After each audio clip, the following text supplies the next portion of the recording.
To appreciate why there's so much optimism in the air that Nigeria would exit its economic recession very soon, you just have to look at the immediate cause of the recession in the first place, which is oil.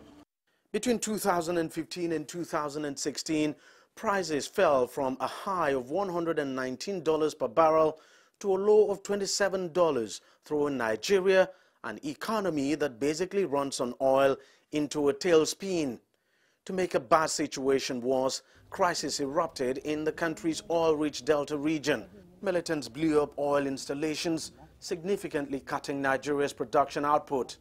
By August 2016, the country predictably slipped into recession. But all of that have now changed. Oil prices are now above $50 per barrel and trending northwards. The Niger Delta is relatively quiet and production level has since picked up. Earnings from oil is now improving. Our reserve looks very good.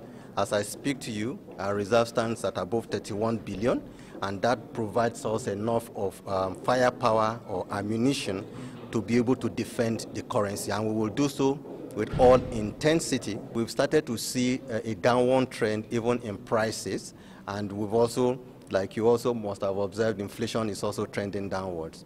We are very much optimistic that by the end of the second quarter, very latest third quarter, we should be out of the recession that we're in right now. And it's not just oil that is driving the wave of optimism. Long-term investment in agriculture is beginning to yield positive results.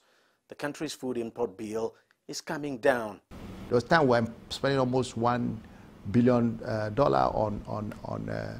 on food imports every month. So it's come down, especially on things like rice, wheat, and a few other and then local production is coming up in wheat, it's coming up in rice, in sorghum, in maize, in yams, even in fish. Nigeria is now exporting fish. The country is also investing heavily in infrastructure projects like rail and road. And to attract foreign investments, the government has taken measures to cut out bureaucratic bottlenecks in its visa policy and improve the ease of doing business in the country. Despite the positive outlook, not much has changed for ordinary Nigerians. Adult unemployment is over about 24% or more. Youth unemployment is about 54 or 55%. So you find that the unemployment rate is high. And then the interest rate is about 14–15%, which means businesses cannot even borrow below 30%. There's still so much work to be done to get Nigeria out of recession and effectively on the path of growth.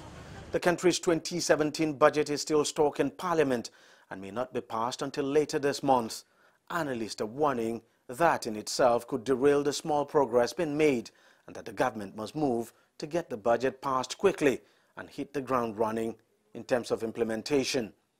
Deji Badmo, CGTN, Lagos, Nigeria.